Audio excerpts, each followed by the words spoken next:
Flat Earth, foire aux questions par Éric Dubé. Chapitre 1. Comment savez-vous que la Terre n'est pas une sphère en rotation?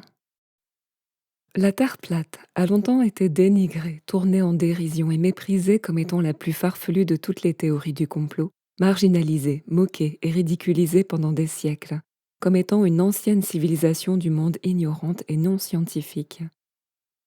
Mais les faits sont loin d'être ce que l'on vous a dit. Après un examen approfondi et des recherches réalisées avec un esprit ouvert, tout esprit critique et sceptique constatera que c'est en fait la théorie d'une Terre ronde inclinée et qui tourne sur elle-même, prônée par la NASA et enseignée dans les écoles, qui est vraiment ridicule et non scientifique. Voici 20 façons de prouver par soi-même que la Terre est plane et stationnaire. 1. Le bon sens. On ne le dira jamais assez, la chose la plus importante à réaliser est la façon la plus évidente de savoir que vous ne tournez pas sur une boule. C'est votre propre bon sens et votre expérience vécue.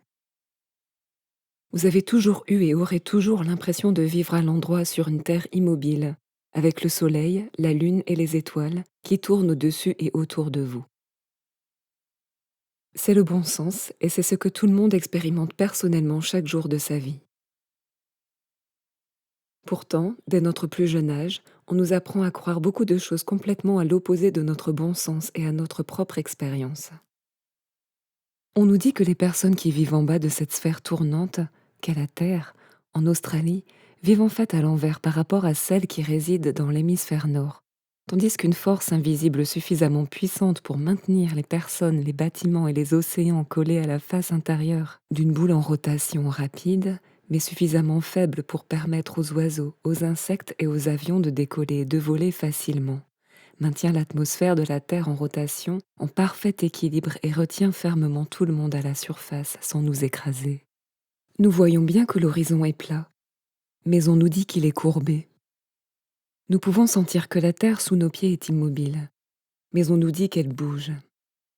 Nous pouvons observer des luminaires qui tournent autour de nous, mais on nous dit que c'est nous qui tournons.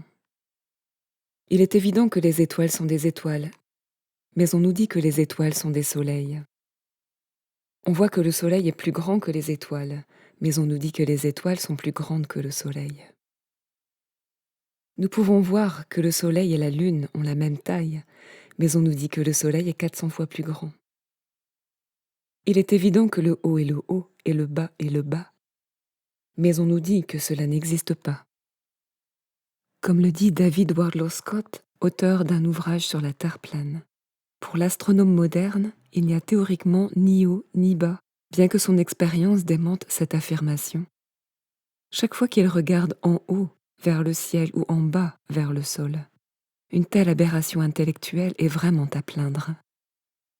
Au IIIe siècle, le philosophe Lactantius était lui aussi perturbé par cette idée. Il déclara « Une sphère où les gens de l'autre côté vivent les pieds au-dessus de la tête, où la pluie, la neige et la grêle tombent vers le haut, où les arbres et les cultures poussent à l'envers et où le ciel est plus bas que le sol, l'ancienne merveille des jardins suspendus de Babylone n'est rien en comparaison des champs, des mers, des villes et des montagnes que les philosophes païens croient suspendues à la terre sans aucun support. »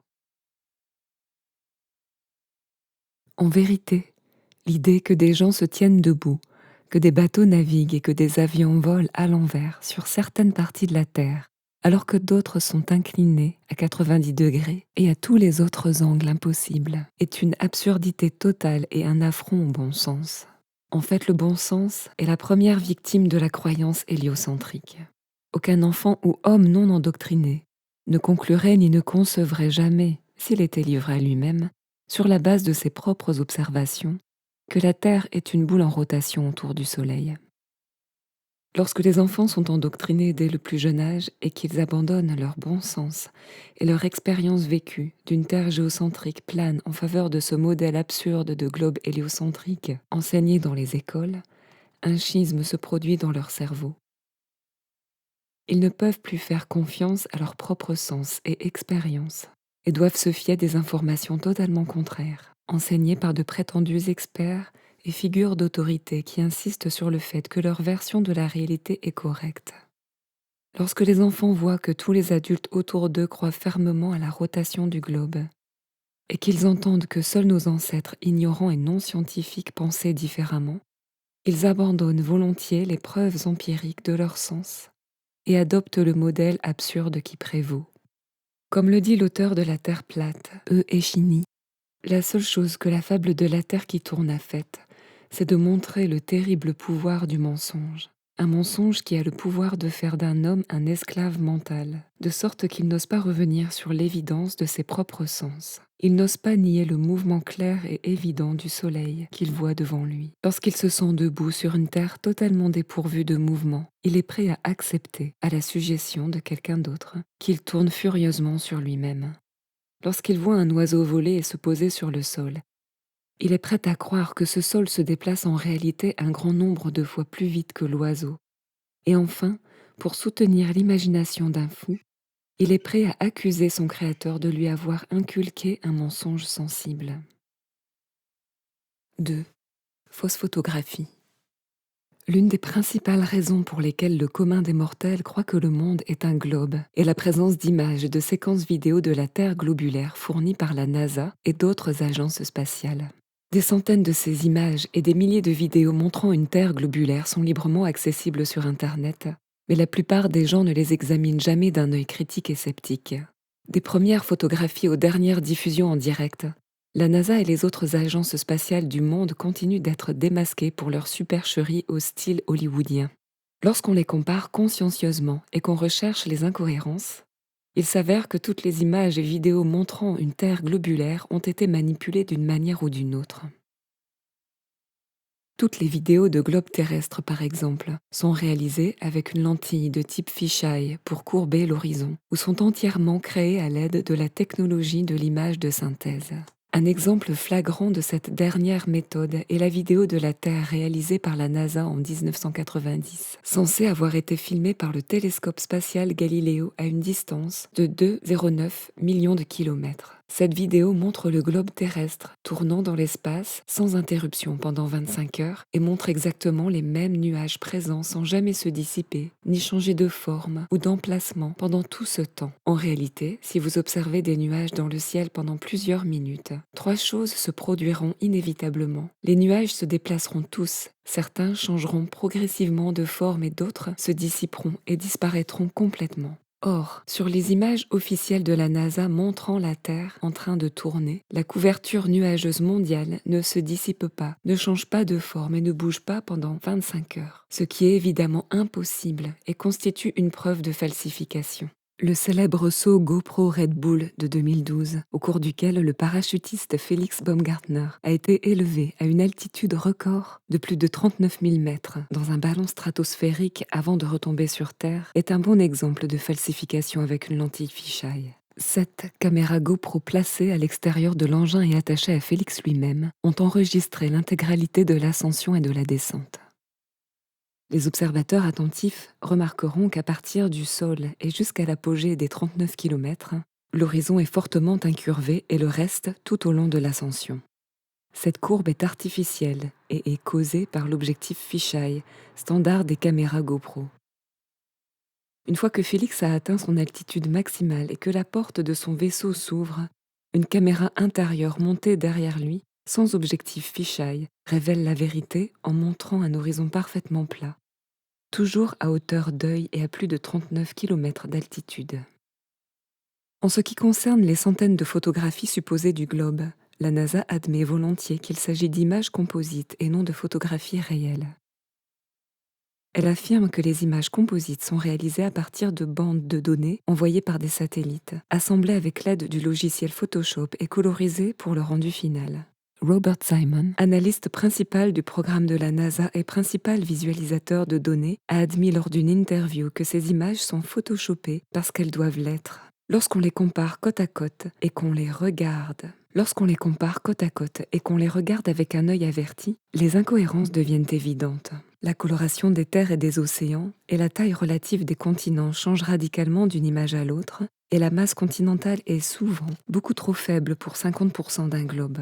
Plusieurs images de la Terre appelée Blue Marble par la NASA présentent des exemples répétés de modèles de nuages clairement dupliqués. Les améliorations informatiques apportées aux images de la Terre prises lors des missions Apollo sur la Lune révèlent également des trucages photographiques similaires. Lorsque les teintes sont supprimées des fonds noirs et que la luminosité est améliorée, des artefacts rectangulaires distincts apparaissent autour du globe à l'endroit où ils ont été collés, ce qui prouve une fois de plus qu'il s'agit de photos composites trafiquées. En outre, lorsque l'on compare les images de la Terre de la NASA avec celles des Russes, des Chinois et d'autres agences spatiales, les différences deviennent évidentes, et le fait qu'il s'agit simplement d'images Photoshop saute aux yeux. Si la NASA et les agences spatiales du monde entier pouvaient fournir des photographies et des vidéos réelles et légitimes d'un globe terrestre, elles le feraient très certainement. Le fait qu'elles continuent à ne produire et à ne diffuser que des images réalisées à l'aide d'objectifs fisheye et des images de synthèse est une preuve solide que la Terre n'est pas ce qu'elles prétendent. 3. L'eau. La physique naturelle de l'eau veut qu'une fois contenue et non perturbée, la surface reste toujours horizontale. Cette propriété physique fondamentale de l'eau explique pourquoi elle a été utilisée comme outil de nivellement par les constructeurs et les ingénieurs pendant des millénaires. Que ce soit dans un seau, une baignoire, un étang, un lac ou un océan, la surface de l'eau au repos reste toujours plate et n'a pas la capacité de présenter une convexité ou une forme quelconque à sa surface.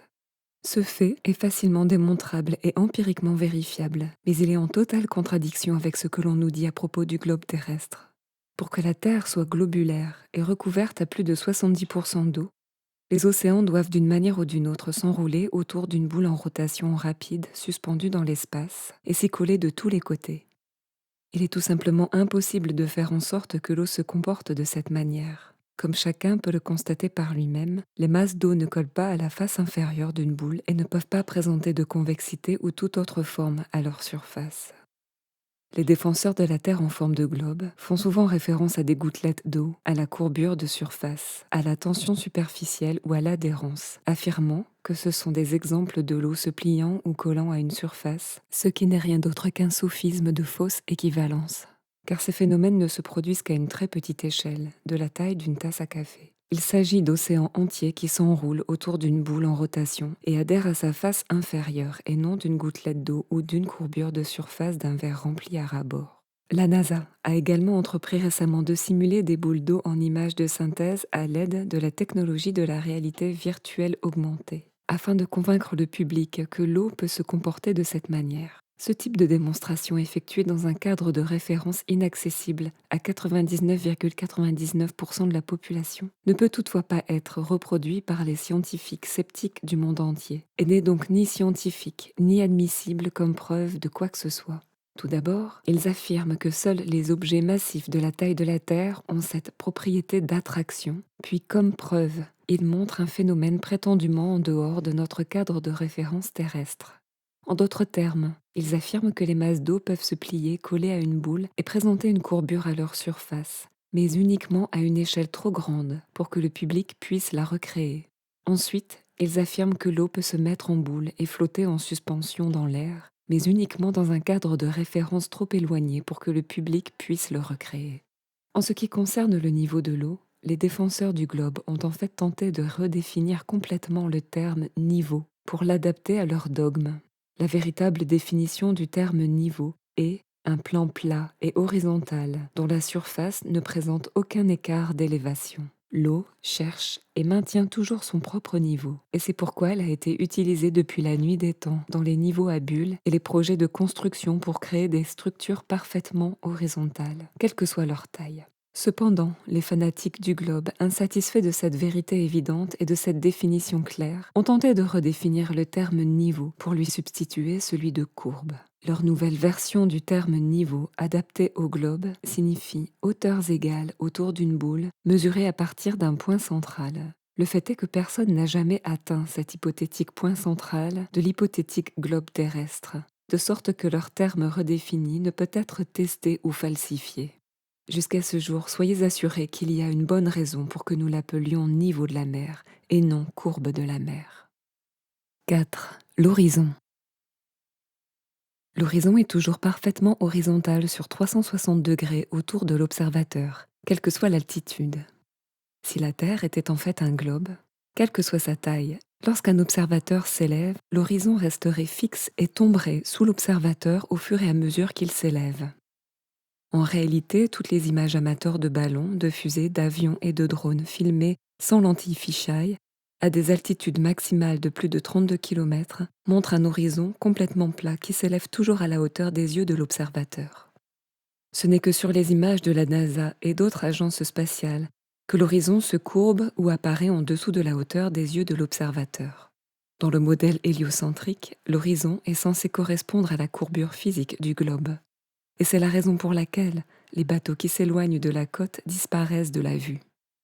Il s'agit en fait de l'une des premières preuves prétendues de l'existence d'un globe terrestre présentée par Aristote et toujours reprise par les croyants d'aujourd'hui. Mais grâce à la technologie moderne du zoom, nous savons maintenant que l'horizon n'est pas la courbure physique d'un globe et que ces bateaux peuvent être zoomés pour être à nouveau visibles. En effet, l'horizon n'est pas du tout un phénomène physique objectif, mais plutôt un phénomène optique subjectif, basé sur la perspective d'un observateur individuel.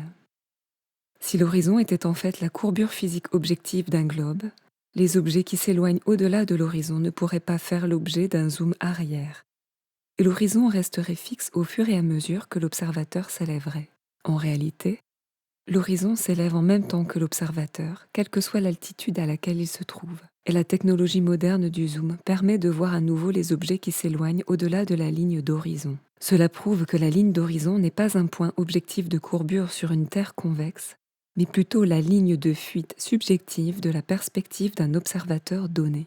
Citation de La Terre n'est pas une sphère, par le docteur Samuel Robotham. Sur la plage près de Waterloo, à quelques kilomètres au nord de Liverpool, un bon télescope a été fixé à une élévation de 1,380 mètres au-dessus de l'eau. Il était dirigé vers un grand navire à vapeur qui venait de quitter la rivière Mersey et se dirigeait vers Dublin.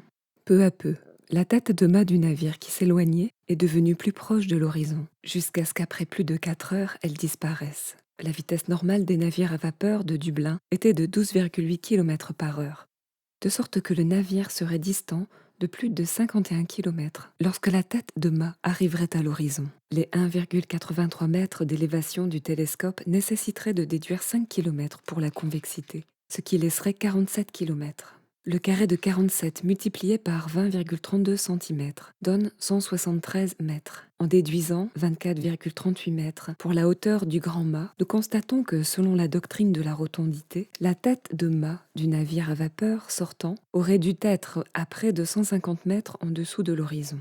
De nombreuses autres expériences de ce genre ont été réalisées sur des navires à vapeur en mer et ont toujours donné des résultats totalement incompatibles avec la théorie selon laquelle la Terre est une sphère. 5. Gyroscope. Les gyroscopes sont des instruments de précision constitués d'une roue montée à l'intérieur de 2 ou 3 cardans qui fournissent un support pivotant et permettent à la roue de tourner autour d'un seul axe. Lorsque l'ensemble bouge et change d'angle, les cardans bougent et se déplacent en conséquence, mais la roue intérieure ne change jamais son angle par rapport à son cadre de référence initial. Cette propriété unique s'appelle la rigidité dans l'espace, ce qui signifie que la roue intérieure maintient son orientation et son axe de rotation par rapport à l'espace, et non à la surface de la Terre. Cela signifie que la base d'un gyroscope mise en mouvement avec son axe en position verticale puis placée sur une table pendant 6 heures devrait tourner de 90 degrés avec la rotation de la Terre. Au fur et à mesure que la Terre tourne sous le gyroscope pendant 6 heures, l'axe devrait lentement tourner de la position verticale à la position horizontale. Cette expérience a été testée de nombreuses fois, avec plusieurs vidéos complètes disponibles en ligne. Et l'axe vertical du gyroscope ne se déplace jamais. Si le modèle héliocentrique était vrai, non seulement le gyroscope détecterait la prétendue rotation de 1609 km par heure de la Terre, mais également la rotation de plus de 100 000 km par heure autour du Soleil. La spirale de plus de 800 000 km par heure de l'ensemble du système solaire, autour de la Voie lactée de la galaxie, et le voyage de plusieurs millions de kilomètres par heure de l'ensemble de la galaxie dans l'univers. Comme ces mouvements hypothétiques ne sont jamais enregistrés par les gyroscopes de précision, il est clair qu'ils n'existent pas, tout comme la sphère tournante qu'est la Terre, sur laquelle ils sont basés. Les gyroscopes sont également à l'origine des systèmes de guidage inertiel et des indicateurs d'horizon artificiel des avions. Lorsque les avions militaires effectuent des loopings, des tonneaux et d'autres manœuvres de combat, l'horizon artificiel permet aux pilotes de voir facilement leur orientation exacte par rapport à la Terre, sans avoir à regarder par le hublot. Si la Terre était vraiment une sphère, les indicateurs d'horizon artificiel des avions devraient afficher une baisse constante, à moins que les pilotes ne corrigent constamment leur altitude vers le bas pour ne pas s'envoler directement dans ce qu'on appelle l'espace extra-atmosphérique. Par exemple, un pilote voyageant à 800 km/h au-dessus d'un globe terrestre de 40 000 km de circonférence devrait descendre en moyenne de près de 850 mètres par minute. Sinon, en une heure, l'avion se trouverait à 50 km plus haut que souhaité. En fait, si la Terre était vraiment une sphère, il n'y aurait aucune raison d'utiliser des fusées pour se rendre dans l'espace extra-atmosphérique, car le simple fait de piloter un avion en ligne droite à n'importe quelle altitude pendant une période suffisamment longue vous y enverrez déjà inévitablement. 6. Les boussoles. Le compas de marine est un autre instrument de précision qui ne peut fonctionner que sur une Terre plane et qui est un outil impossible et absurde à utiliser sur un globe. Il indique simultanément le nord et le sud sur une surface plane et doit être tenu à plat pour fonctionner, tout en prétendant pointer deux pôles géomagnétiques en mouvement constant aux extrémités opposées d'une sphère en rotation provenant d'un hypothétique noyau de métal en fusion. Si les aiguilles du compas étaient effectivement attirées par le pôle nord d'un globe, l'aiguille opposée sud pointerait en réalité vers le haut et l'espace. De même, les observateurs tenant un compas en Antarctique seraient en bas de la sphère, de sorte que pour indiquer le nord, l'aiguille devrait pointer vers le bas à leurs pieds. Si le prétendu pôle sud en Antarctique était réellement le pôle sud d'un aimant, les observateurs pourraient marcher en cercle, dos au pôle sud, et avoir leur aiguille de compas indiquant le nord devant eux dans toutes les directions. Cet exploit n'a jamais été réalisé et ne le sera jamais car le prétendu pôle sud est simplement un point arbitraire sur la glace antarctique marqué d'un poteau de barbier rouge et blanc surmonté d'une petite boule métallique en forme de terre. Le type réel de magnétisme présent sur la Terre est similaire à un aimant en forme d'anneau que l'on trouve dans les haut-parleurs et qui possède un pôle nord central, le pôle sud opposé étant tous les points situés le long de la circonférence extérieure. Cela décrit parfaitement le magnétisme de notre Terre plane, alors que la prétendue source de magnétisme du modèle du globe est émise par un hypothétique noyau magnétique en fusion au centre de la Terre, qui, selon eux, fait que les deux pôles se déplacent constamment et échappent ainsi à tout jamais à une vérification indépendante de leur pôle cérémoniel. 7. Navigation à plat. Les capitaines de navires qui naviguent sur de grandes distances en mer n'ont jamais besoin de tenir compte de la courbure supposée de la Terre dans leurs calculs. La navigation à plat et la navigation orthodromique, les méthodes de navigation les plus populaires, utilisent toutes de la trigonométrie plane et non sphérique, et effectuent tous les calculs mathématiques en partant du principe que la Terre est parfaitement plane. Si la Terre était en fait une sphère, une telle hypothèse erronée conduirait à des inexactitudes constantes et flagrantes.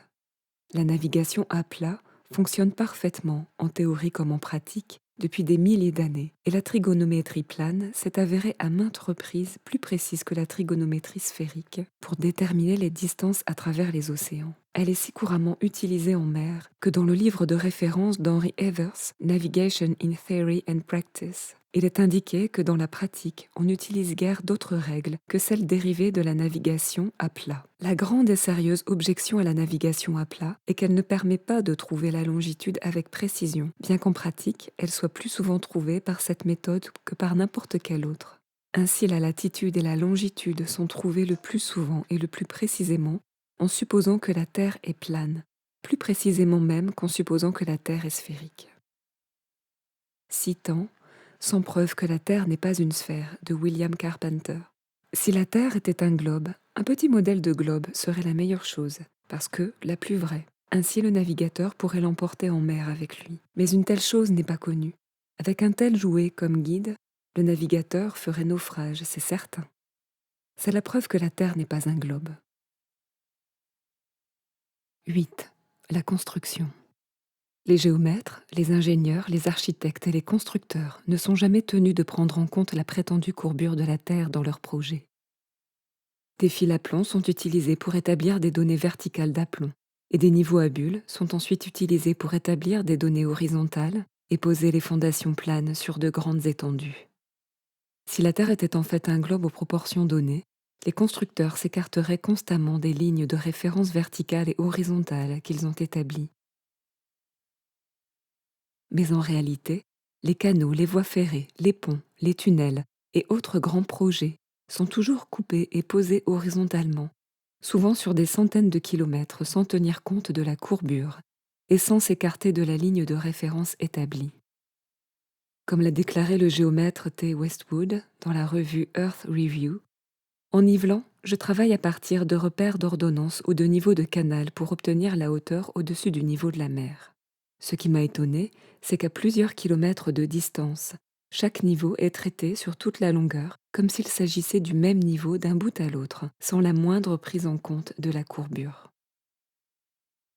Le canal de Suez qui relie la mer Méditerranée au golfe de Suez, sur la mer Rouge, est une preuve évidente de la non-convexité de la Terre et de l'eau. Le canal est long de 160 km et ne comporte pas d'écluses, de sorte que l'eau qu'il contient est une continuation ininterrompue de la mer Méditerranée à la mer Rouge. Lors de sa construction, la courbure supposée de la Terre n'a pas été prise en compte. Il a été creusé le long d'une ligne de référence horizontale, située à 8 mètres sous le niveau de la mer, traversant plusieurs lacs d'une mer à l'autre, la ligne de référence et la surface de l'eau étant parfaitement parallèles sur les 160 km. Un autre bon exemple est le pont d'Anyang Kunshan, le plus long du monde, d'une longueur d'un peu plus de 163 km, qui est parallèle au fleuve Yangtze et relie les provinces de Shanghai et de Nanjing. Ce pont est approximativement de la même longueur que le canal de Suez et a également été construit sans tenir compte de la prétendue courbure de la Terre. Si la Terre était en fait un globe de plus de 40 000 km de circonférence, la trigonométrie sphérique dicterait que le centre du canal de Suez et du pont d'Anyang Kunshan s'élèverait à plus de 500 mètres des deux extrémités. L'ingénieur W. Winkler a été publié dans la revue Earth Review au sujet de la prétendue courbure de la Terre, déclarant « En tant qu'ingénieur, depuis de nombreuses années, j'ai constaté que cette tolérance absurde n'est autorisée que dans les livres d'école. Aucun ingénieur ne songerait à autoriser quoi que ce soit de ce genre. J'ai projeté de nombreux kilomètres de chemin de fer et bien plus encore de canaux, et cette tolérance n'a même pas été envisagée et encore moins autorisée. Cette tolérance pour la courbure signifie qu'elle est de 20,32 cm pour le premier kilomètre d'un canal et qu'elle augmente au prorata du carré de la distance en kilomètres. Ainsi, un petit canal navigable pour les bateaux, d'une longueur de 48 km par exemple, aura, selon la règle ci-dessus, une tolérance pour la courbure de 183 mètres. Pensez-y et reconnaissez que les ingénieurs ne sont pas si idiots que cela. Rien de tel n'est autorisé. Il ne nous vient pas plus à l'esprit d'accorder une marge de 183 mètres pour une ligne de chemin de fer ou de canal de 48 km que de perdre notre temps à essayer de résoudre la quadrature du cercle. Les chemins de fer sont un autre exemple de projet de construction à grande échelle s'étendant sur des centaines, voire des milliers de kilomètres à partir d'une ligne de référence établie, sans déviation, sur toute la longueur. Dans une déclaration officielle publiée dans le magazine Earth Review, la Manchester Ship Canal Company a confirmé « Il est d'usage dans les constructions de chemins de fer et de canaux que tous les niveaux soient référencés par rapport à une ligne de référence, qui est nominalement horizontale et qui est indiquée comme telle sur toutes les sections. Il n'est pas d'usage de tenir compte de la courbure de la Terre lors de la construction d'ouvrages publics. » À titre d'exemple, la London and North Western Railway forme une ligne droite de 290 km de long entre Londres et Liverpool. Le point le plus élevé du chemin de fer, à mi-chemin de la gare de Birmingham, n'est qu'à 73 mètres au-dessus du niveau de la mer, mais si la Terre était en fait un globe aux proportions données, le tronçon de 290 km formerait un arc dont le point central à Birmingham s'élèverait à plus de 1600 mètres au-dessus de Londres et de Liverpool. Un ingénieur géomètre de 30 ans d'expérience, dont les propos ont été publiés dans le Birmingham Weekly Mercury, a déclaré « Je connais parfaitement la théorie et la pratique du génie civil. Quel que soit le fanatisme de certains de nos professeurs à l'égard de la théorie de l'arpentage, Selon les règles prescrites, il est bien connu parmi nous que ces mesures théoriques sont incapables d'être illustrées par la pratique. Toutes nos locomotives sont conçues pour rouler sur ce que l'on peut considérer comme des niveaux ou des plats véritables. Il y a bien sûr des inclinaisons ou des pentes partielles ici et là, mais elles sont toujours définies avec précision et doivent être parcourues avec soin. Mais toute l'élévation approchant les 20 cm par 1,6 km, augmentant selon le carré de la distance, ne pourrait être parcourue par aucun moteur qui ait jamais été construit jusqu'à présent. Si l'on compare les gares d'Angleterre et d'Écosse, on peut affirmer que tous les quais sont au même niveau relatif.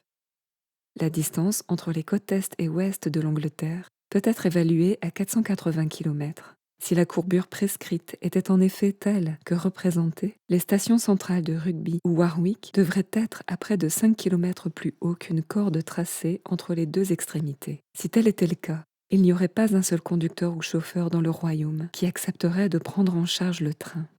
Nous ne pouvons que rire de vos lecteurs qui nous créditent sérieusement de tels exploits téméraires, tels que faire rouler des trains autour de courbes sphériques.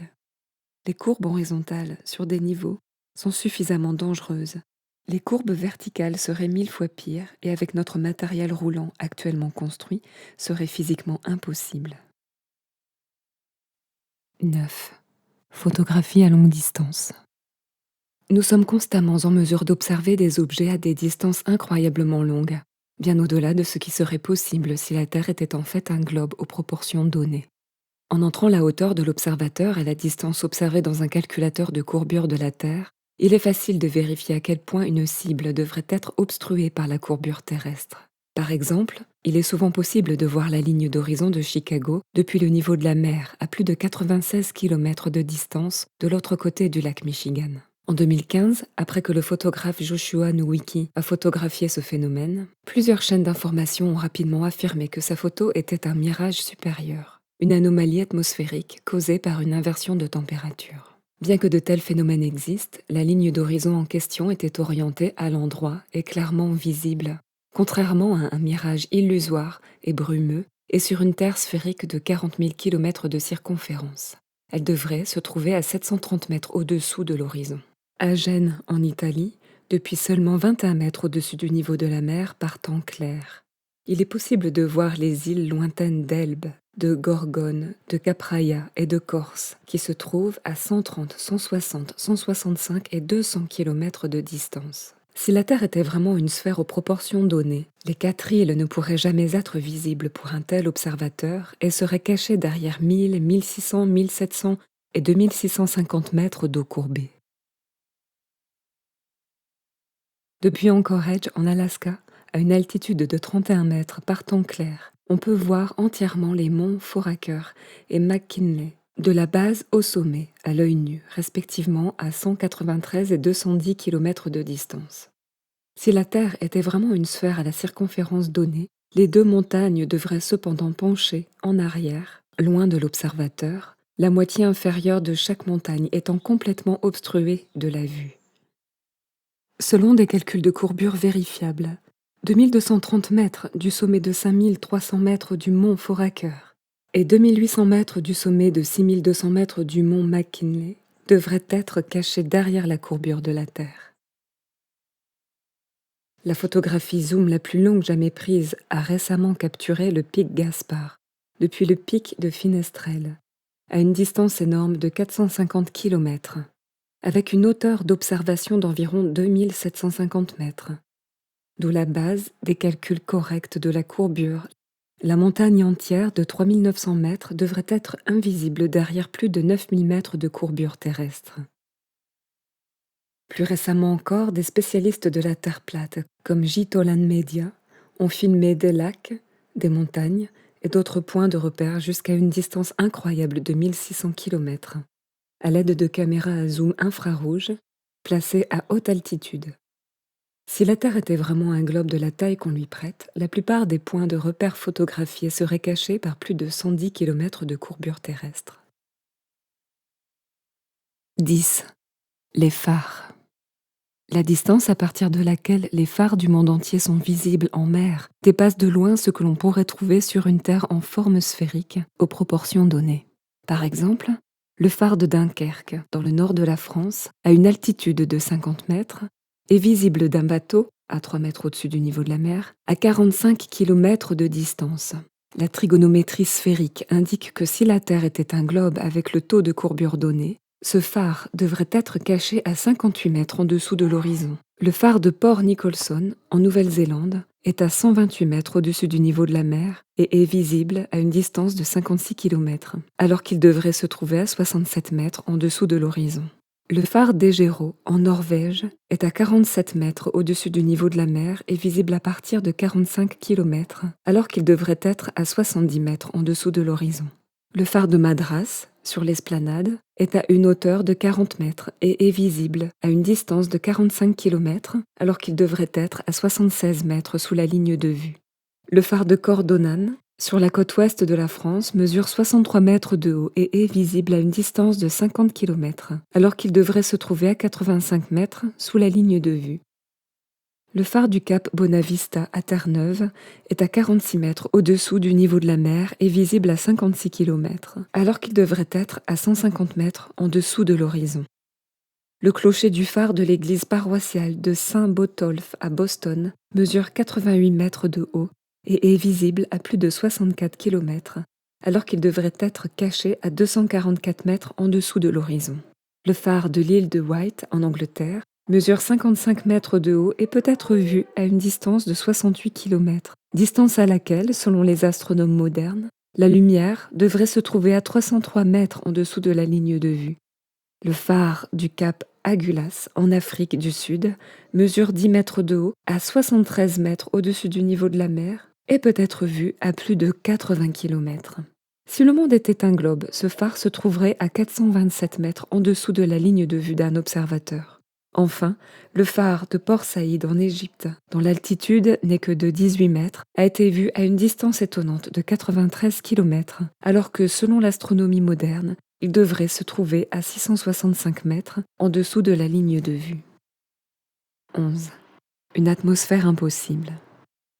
Si la Terre était vraiment une sphère en rotation constante vers l'Est à plus de 1600 km/h, il serait logique que les hélicoptères et les montgolfières puissent simplement planer au-dessus de la surface de la Terre et attendre que leur destination vienne à eux. Par exemple, lors de la chute libre de Félix Baumgartner depuis la stratosphère, qui a duré 3 heures au-dessus du Nouveau-Mexique, il aurait dû atterrir à plus de 4000 km à l'ouest dans l'océan Pacifique. Mais il a en réalité atterri à quelques dizaines de kilomètres à l'est du point de départ.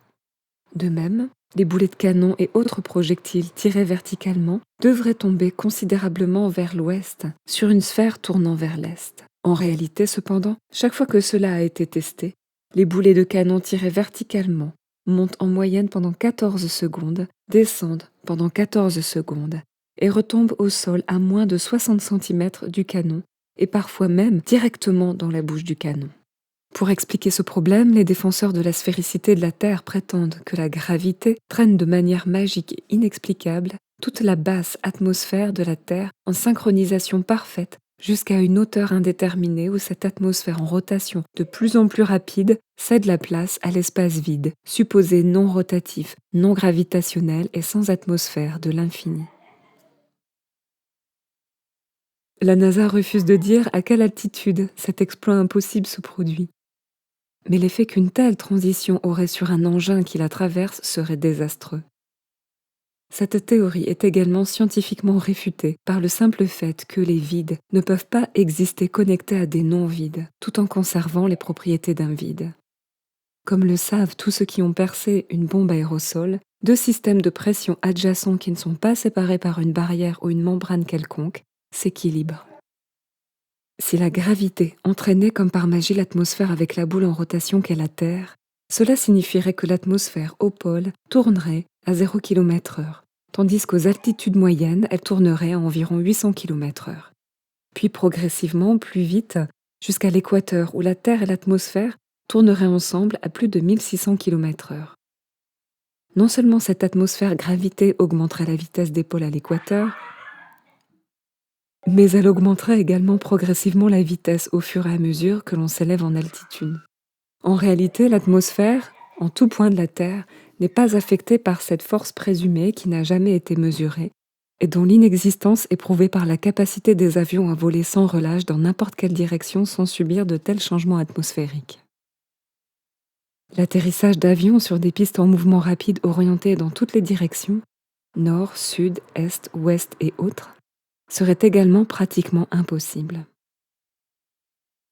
Sans parler de la pluie, des feux d'artifice, des oiseaux, des insectes, des nuages, de la fumée, des ballons et des projectiles, qui se comporteraient tous très différemment si la Terre et son atmosphère tournaient constamment. Des tests ont été effectués au XIXe siècle avec des canaux orientés vers chacune des directions cardinales, ce qui a prouvé que la Terre et son atmosphère ne tournent pas. Si c'était le cas, les canons orientés vers le nord et le sud permettraient d'établir un contrôle, tandis que les boulets tirés vers l'est devraient tomber beaucoup plus loin que tous les autres et les boulets tirés vers l'ouest beaucoup plus près. En réalité, quelle que soit la direction dans laquelle les canons sont tirés, la distance parcourue est toujours la même. Le bon sens nous dit que si la Terre et son atmosphère tournaient constamment vers l'est à plus de 1600 km/h, cela devrait quelque part être vu, entendu, ressenti ou mesuré par quelqu'un. Mais personne dans l'histoire n'a jamais fait l'expérience de ce prétendu mouvement vers l'est. En revanche, nous pouvons entendre, ressentir et mesurer expérimentalement la moindre brise en direction de l'ouest. En outre, les nuages, les vents et les conditions météorologiques se déplacent de manière imprévisible dans tous les sens. Les nuages voyageant souvent simultanément dans des directions opposées à des altitudes différentes, ce qui est tout à fait incompatible avec la théorie d'une Terre et d'une atmosphère en rotation rapide. 12. Les temps de vol. Si la Terre et son atmosphère tournaient constamment vers l'est à plus de 1600 km/h à l'équateur, alors l'avion commercial moyen voyageant à 800 km/h ne devrait jamais être en mesure d'atteindre ses destinations vers l'est avant qu'elles ne le rattrapent. De même, les destinations vers l'ouest devraient être atteintes 3 fois plus vite. Mais ce n'est pas le cas. En réalité, les différences de durée de vol entre l'est et l'ouest se résument généralement à une question de minutes et sont loin de ce qui se produirait sur une planète en rotation. Comme l'a déclaré Gabrielle Henriette dans son livre Heaven and Earth, si l'aviation avait été inventée à l'époque de Copernic, il n'y a aucun doute qu'il aurait bientôt réalisé que sa théorie sur la rotation de la Terre était fausse en raison de la relation existante entre la vitesse d'un avion et celle de la rotation de la Terre. Si la Terre tourne, comme on le dit, à 1600 km/h et qu'un avion vole dans la même direction à seulement 800 km/h, il est évident que sa destination sera de plus en plus éloignée chaque minute. D'autre part, si le vol avait lieu dans la direction opposée à celle de la rotation, une distance de 2400 km serait parcourue en 1 heure, au lieu de 800, car la vitesse de la rotation doit être ajoutée à celle de l'avion. On pourrait également faire remarquer qu'une vitesse de vol de 1600 km/h, qui est censée être celle de la rotation de la Terre, a récemment été atteinte, de sorte qu'un avion volant à cette vitesse dans la même direction que celle de la rotation ne pourrait pas du tout parcourir de terrain. Il resterait suspendu dans les airs au-dessus du point de départ, car les deux vitesses sont égales. Selon le modèle du globe en rotation, la Terre et son atmosphère se déplaceraient ensemble à une vitesse de 1600 km/h à l'équateur et à une vitesse progressivement plus lente, se rapprochant de zéro à l'approche des pôles. Les exemples suivants se déroulent tous aux altitudes moyennes où le modèle du globe prétend que la Terre et son atmosphère devraient se déplacer ensemble à environ 800 km/h, ce qui correspond à la vitesse de vol moyenne d'un avion de ligne.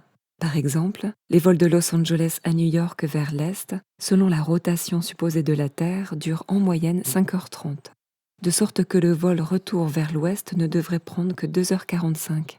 Mais en réalité, le vol moyen de New York à Los Angeles dure plus de 6 heures, une durée totalement incompatible avec le modèle du globe en rotation. Les vols de Tokyo à Los Angeles vers l'est, avec la prétendue rotation de la Terre, durent en moyenne 10h30. Les vols de retour vers l'ouest contre la prétendue rotation devraient donc durer en moyenne 5h15, mais durent en fait en moyenne 11h30. Une durée de vol totalement incompatible avec le modèle du globe terrestre. Les vols vers l'est de New York à Londres durent en moyenne 7 heures. Les vols vers l'ouest contre la prétendue rotation devrait donc durer en moyenne 3h30. Mais en réalité, il dure en moyenne 7h30.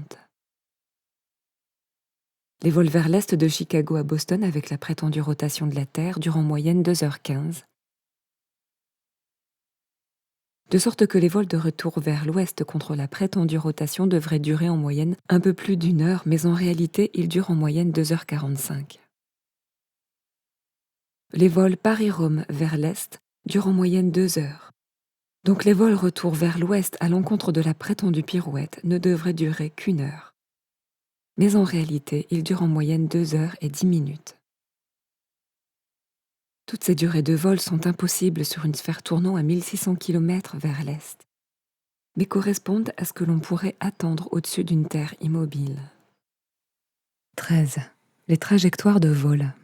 Si la Terre était vraiment une sphère, il y aurait plusieurs vols dans l'hémisphère sud, dont la trajectoire la plus rapide et la plus directe passerait au-dessus du continent antarctique, par exemple de Santiago du Chili à Sydney en Australie. Cependant, au lieu d'emprunter la route la plus courte et la plus rapide en ligne droite au-dessus de l'Antarctique, tous ces vols font des détours dans toutes les directions pour s'éloigner de l'Antarctique, sous prétexte que les températures sont trop froides pour un voyage en avion. Compte tenu du fait qu'il existe de nombreux vols à destination, en provenance et au-dessus de certaines parties de l'Antarctique, et que la NASA prétend disposer d'une technologie permettant de les maintenir dans des conditions bien plus froides et bien plus chaudes que celles rencontrées sur Terre, une telle excuse n'est manifestement qu'une excuse, et ces vols ne sont pas effectués parce qu'ils sont impossibles. Si la Terre était une sphère et que l'Antarctique était trop froid pour être survolé, la seule façon logique de voler de Sydney à Santiago serait de survoler le Pacifique, en restant dans l'hémisphère sud pendant tout le trajet. Le ravitaillement pourrait se faire en Nouvelle-Zélande ou dans d'autres destinations de l'hémisphère sud en cours de route si cela s'avérait absolument nécessaire. Mais en réalité, les vols Santiago-Sydney se rendent dans l'hémisphère nord et font des escales à Los Angeles et dans d'autres aéroports nord-américains avant de redescendre dans l'hémisphère sud. Ces détours ridicules n'ont aucun sens sur le globe, mais sont parfaitement logiques et forment des lignes presque droites lorsqu'ils sont représentés sur une carte de la Terre plane. Sur un globe terrestre, la liaison entre Johannesburg, Afrique du Sud, et Perth, en Australie, devrait se faire en ligne droite au-dessus de l'océan Indien, avec des possibilités de ravitaillement à l'île Maurice ou à Madagascar. La plupart des vols Johannesburg-Perth font curieusement escale à Dubaï, Hong Kong ou en Malaisie. Autant d'escales qui n'ont aucun sens sur un modèle sphérique, mais qui sont tout à fait compréhensibles sur une Terre plane. Sur un globe terrestre, la liaison entre le Cap, Afrique du Sud, et Buenos Aires, Argentine, devrait se faire en ligne droite au-dessus de l'Atlantique, en suivant la même ligne de latitude. Mais au lieu de cela, tous les vols desservent d'abord des destinations de l'hémisphère nord, s'arrêtant n'importe où, de Londres à Dubaï, en passant par la Turquie. Une fois de plus, cela n'a absolument aucun sens sur le modèle du ballon, mais ce sont des options tout à fait compréhensibles lorsqu'elles sont représentées sur une terre plane. Sur un globe terrestre, Santiago du Chili à Johannesburg en Afrique du Sud devrait être un vol facile, se déroulant sous le tropique du Capricorne dans l'hémisphère sud. Mais chaque vol répertorié fait d'abord une curieuse escale de ravitaillement au Sénégal, près du tropique du Cancer dans l'hémisphère nord. Sur une carte de la Terre plane, la raison est pourtant évidente. Le Sénégal se trouve en fait directement sur une trajectoire en ligne droite, à mi-chemin entre les deux. Sur un globe terrestre, le trajet entre Johannesburg, Afrique du Sud, et Sao Paulo, au Brésil, devrait être rapide et rectiligne, le long du 25e degré de latitude sud. Mais au lieu de cela, presque tous les vols font d'abord une escale de ravitaillement à Londres, au 50e degré de latitude nord. La seule raison pour laquelle une escale aussi ridicule fonctionne dans la réalité est que la Terre n'est pas une boule en rotation. 14. Latitude et longitude. Si la Terre était vraiment un globe, chaque ligne de latitude au sud de l'équateur devrait mesurer une circonférence de plus en plus petite au fur et à mesure que l'on se déplace vers le sud. En revanche, si la Terre est un plan étendu, chaque ligne de latitude au sud de l'équateur devrait mesurer une circonférence de plus en plus grande au fur et à mesure que l'on se déplace vers le sud. Les mesures pratiques de distance tirées de The Australian Handbook Almanac Shippers and Importers Directory indiquent que la distance en ligne droite entre Sydney et Nelson est de 2500 km terrestres, pour une différence de longitude donnée de 22 degrés 2 minutes 14 secondes.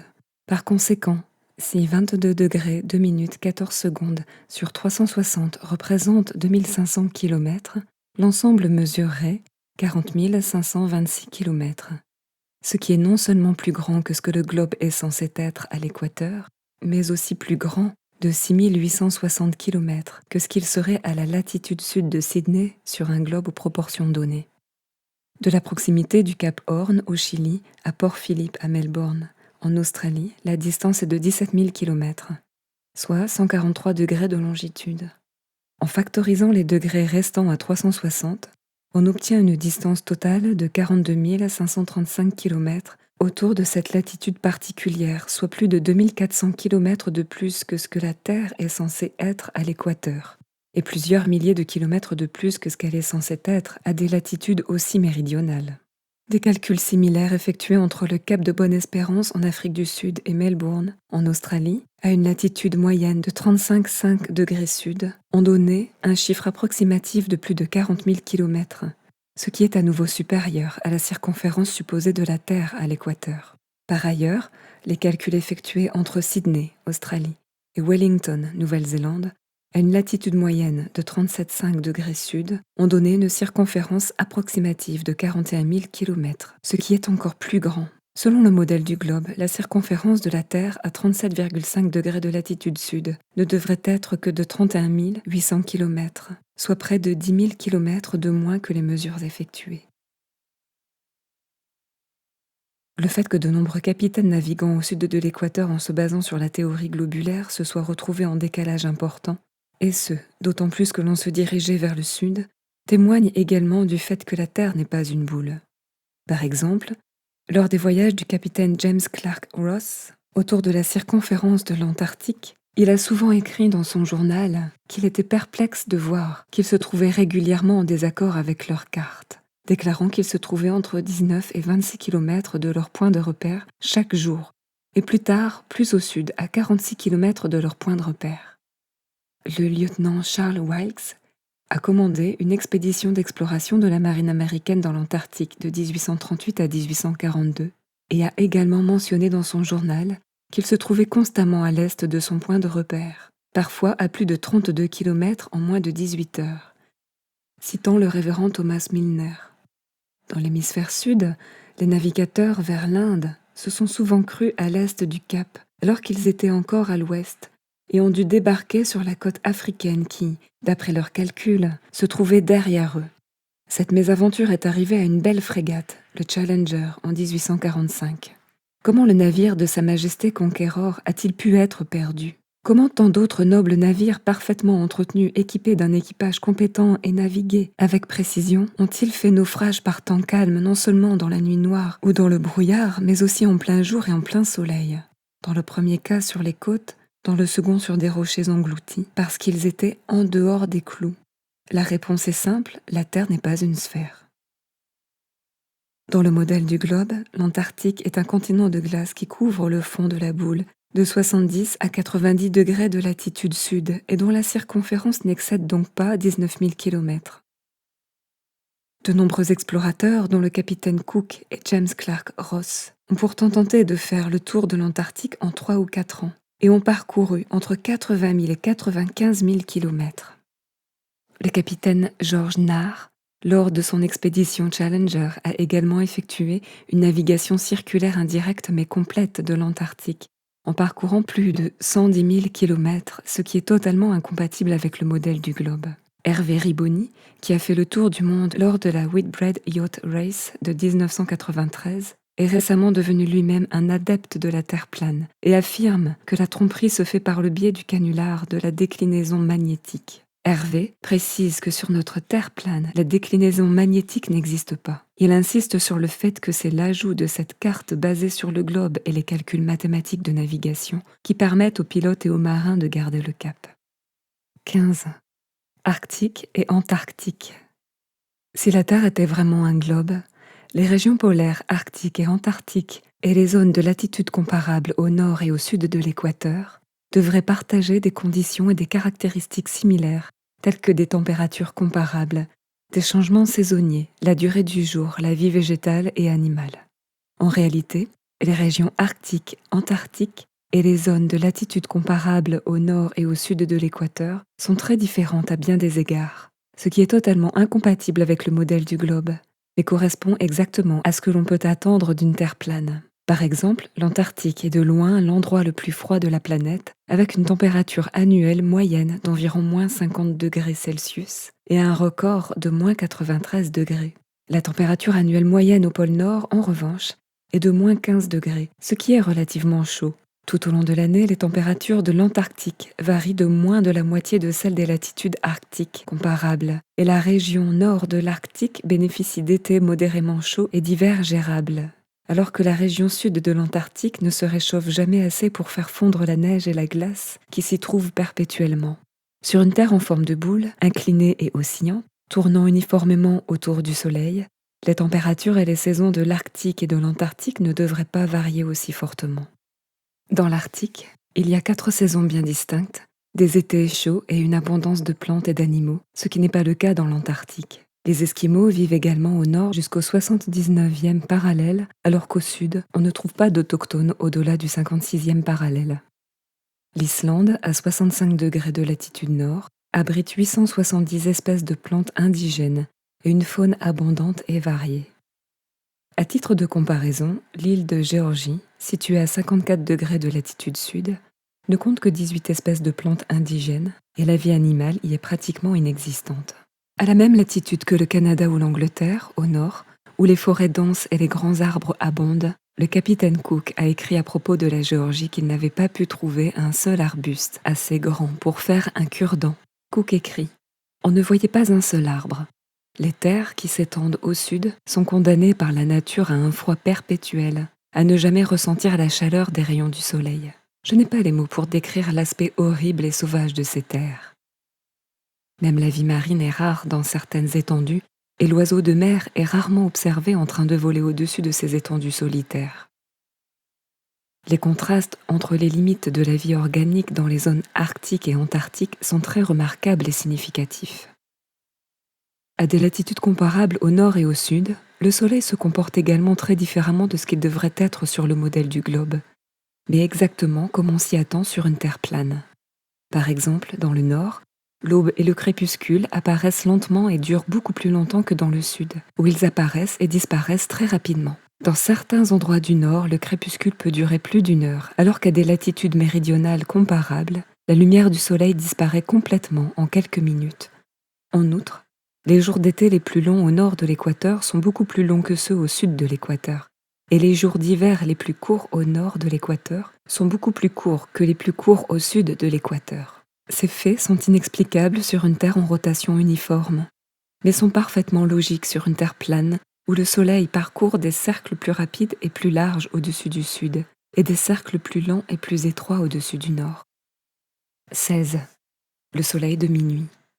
Le soleil de minuit est un phénomène arctique qui se produit chaque année au moment du solstice d'été. Pendant plusieurs jours d'affilée, les observateurs situés au nord du cercle polaire arctique peuvent voir le soleil décrire des cercles au-dessus de leur tête, se lever et se coucher tout au long de la journée, mais ne jamais se coucher complètement pendant plus de 72 heures.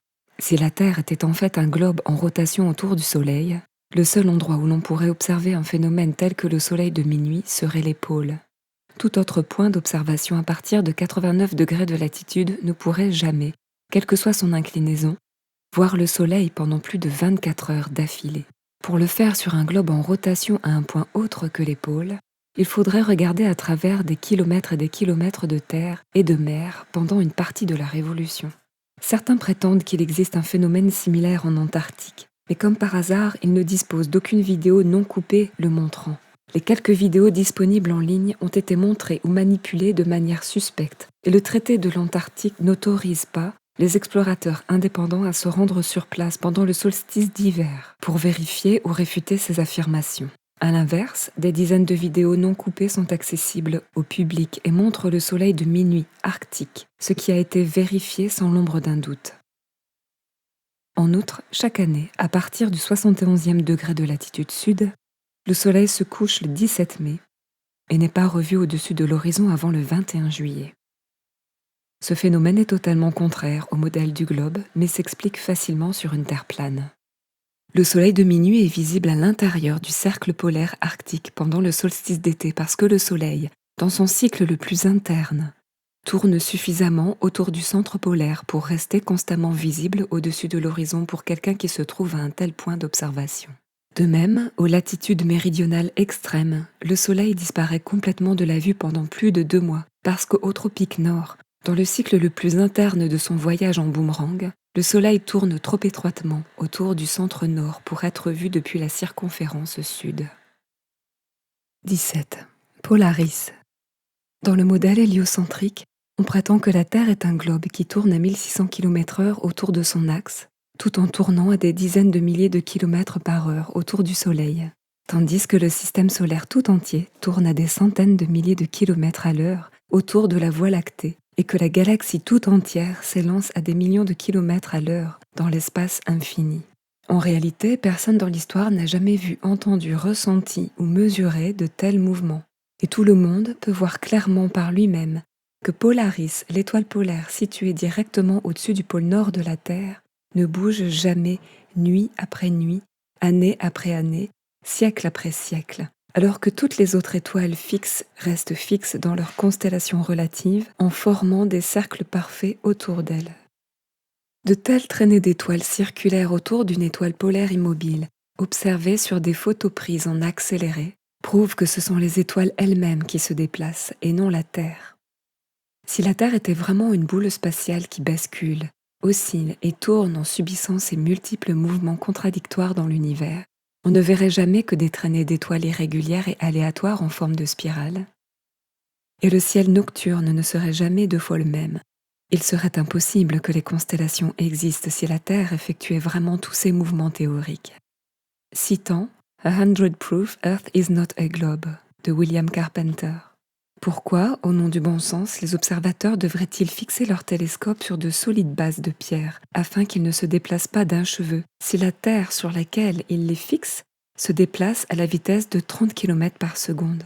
En effet, croire que 6 000 millions de tonnes roulent, déferlent, volent, s'élancent à travers l'espace pour toujours, avec une vitesse à laquelle un coup de canon n'est qu'une diligence très lente, avec une précision si infaillible que l'on ne peut s'empêcher de penser qu'il s'agit là d'un phénomène naturel, avec une précision si infaillible qu'un télescope fixé sur les piliers de granit d'un observatoire ne permettra pas à un astronome à œil de lynx de détecter une variation dans son mouvement vers l'avant de la millième partie de l'épaisseur d'un cheveu. C'est concevoir un miracle par rapport auquel tous les miracles répertoriés pris ensemble sombreraient dans l'insignifiance la plus totale. Puisque nous pouvons, dans les latitudes nord moyennes, voir l'étoile polaire en regardant par une fenêtre qui lui fait face, et la voir par le même coin de la même vitre dans la même fenêtre tout au long de l'année, c'est faire preuve suffisante pour tout homme sensé que nous n'avons fait aucun mouvement et que la Terre n'est pas un globe terrestre. 18. Sigma Octantis. Sigma Octantis est considérée comme une étoile polaire centrale méridionale semblable à Polaris, autour de laquelle les étoiles de l'hémisphère sud tournent toutes dans la direction opposée. Contrairement à Polaris, Sigma Octantis ne peut pas être vue simultanément de tous les points situés à la même latitude. Elle n'est pas centrale, mais prétendument décentrée d'1 degré. Elle n'est pas immobile et, en fait, elle ne peut pas être vue du tout à l'aide des télescopes disponibles dans le commerce. L'existence même de Sigma Octantis fait l'objet de spéculations légitimes. Le modèle héliocentrique prétend que les étoiles situées au sud de l'équateur tournent dans la direction opposée autour de Sigma Octantis. Mais en réalité, tous les luminaires tournent dans la même direction, d'est en ouest, autour de Polaris, comme dans le dôme d'un planétarium. Notre planétarium terrestre est toutefois trop vaste pour qu'un observateur puisse voir toutes les étoiles simultanément à partir d'un seul point d'observation, de sorte que leurs mouvements apparents, leur angle et leur inclinaison varient en fonction de la perspective et de la direction exacte à laquelle on fait face. Citation de Earth is not a globe par le docteur Samuel Robotham. Une autre chose est certaine, de l'intérieur de l'équateur, l'étoile polaire nord et les constellations Ursa Major, Ursa Minor et bien d'autres peuvent être vues simultanément de tous les méridiens, tandis qu'au sud de l'équateur, ni la soi-disant étoile polaire du sud, ni la remarquable constellation de la Croix du Sud ne peuvent être vues simultanément de tous les méridiens. Ce qui montre que toutes les constellations du Sud, étoiles polaires incluses, balayent un grand arc méridional et traversent le méridien depuis leur lever le soir jusqu'à leur coucher le matin. Mais si la Terre est un globe, Sigma Octantis, étoile polaire sud, et la Croix du Sud, constellation circumpolaire sud, devraient toutes être visibles en même temps de toutes les longitudes à la même latitude, comme c'est le cas pour l'étoile polaire nord et les constellations circumpolaires nord. Or, ce n'est pas le cas. 19. Soleil local.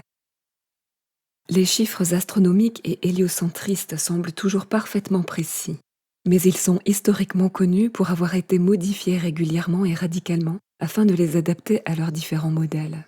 Par exemple, en son temps, Copernic a calculé que la distance du Soleil par rapport à la Terre était exactement de 5 457 600 km. Au siècle suivant, Johann Kepler a estimé qu'il se trouvait en réalité à près de 20 millions de kilomètres. Isaac Newton a déclaré à son époque que peu importe que nous le considérions à 45 ou à 87 millions de kilomètres, l'un ou l'autre conviendrait tout aussi bien. Benjamin Martin a calculé entre 130 et 132 millions de kilomètres. Thomas Dilworth a affirmé plus de 150 millions de kilomètres. John Hind a déclaré positivement 153 millions. Benjamin Gould a dit plus de 154 millions de kilomètres. Et Christian Mayer a pensé que c'était plus de 167 millions. Aujourd'hui, les héliocentristes actuels ont retenu le chiffre de 150 millions de kilomètres. Mais toutes ces distances ridicules sont facilement prouvées par la même méthode que celle utilisée depuis des siècles par les partisans de la Terre plane. En mesurant avec des sextants et en calculant avec la trigonométrie plane, le Soleil et la Lune ne mesurent qu'environ 50 km de diamètre et sont distants de moins de 5000 km. En outre, des images prises par des amateurs en ballon au-dessus des nuages ont fourni une preuve visuelle étonnante que le Soleil ne peut pas se trouver à des millions de kilomètres. Sur plusieurs clichés, on peut voir un point chaud se refléter sur les nuages, directement sous l'influence du Soleil qui ressemble à un projecteur. Si le Soleil se trouvait réellement à des millions de kilomètres, un point chaud aussi petit et localisé ne pourrait pas se produire. Une autre preuve que le Soleil n'est pas à des millions de kilomètres est fournie par l'angle des rayons solaires, qui remontent à leur source au-dessus des nuages. Il existe d'innombrables photos et vidéos montrant comment la lumière du Soleil traverse la couverture nuageuse selon différents angles convergents. La zone de convergence est bien sûr le Soleil, et n'est manifestement pas située à des millions de kilomètres, mais plutôt relativement proche de la Terre.